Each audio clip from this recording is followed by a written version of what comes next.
திருச்செந்தூர் சுப்பிரமணிய சுவாமி கோவில் மாசி திருவிழாவை முன்னிட்டு பந்தக்கால் நடும் நிகழ்வு நடந்தது. முருகனின் அறுபடை வீடுகளில் இரண்டாம் படை வீடான திருச்செந்தூர் சுப்பிரமணிய சுவாமி கோவிலில் மாசி திருவிழா, தைப்பூசம் உள்ளிட்ட பல்வேறு திருவிழாக்கள் வெகு விமர்சையாக நடைபெறுவது வழக்கம். இந்த நிலையில் வருகின்ற மார்ச் மாதம் மாசி திருவிழா நடைபெற உள்ளது. அதை முன்னிட்டு இன்று பந்தக்கால் நடும் நிகழ்ச்சி நடந்தது. இதற்காக இன்று திருச்செந்தூர் ஆனந்தவல்லி அம்பா சமேத சிவகொழுந்தீஸ்வரர் ஆலயத்தில் உள்ள பந்தல் மண்டபத்தில் பந்தக்கால் நடும் நிகழ்ச்சி நடந்தது. இதற்காக அதிகாலை சிவன் கோவில் நடை திறக்கப்பட்டு சிறப்பு பூஜைகள் நடந்தது. தொடர்ந்து கோவிலில் இருந்து அலங்காரம் செய்யப்பட்ட பந்தக்கால் எடுத்து வரப்பட்டு பூஜைகள் செய்யப்பட்டு பந்தக்கால் மண்டபத்தில் நடப்பட்டது.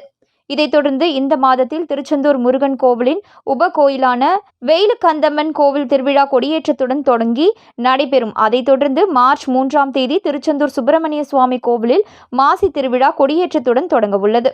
9ஆம் தேதி சிவப்பு சாத்தியும், 10ஆம் தேதி பச்சை சாத்தியும் ஊர்வலமும் நடைபெறும். 12ஆம் தேதி திருத்தேரோட்டமும், 13ஆம் தேதி தெப்ப உற்சவமும் நடைபெறும்.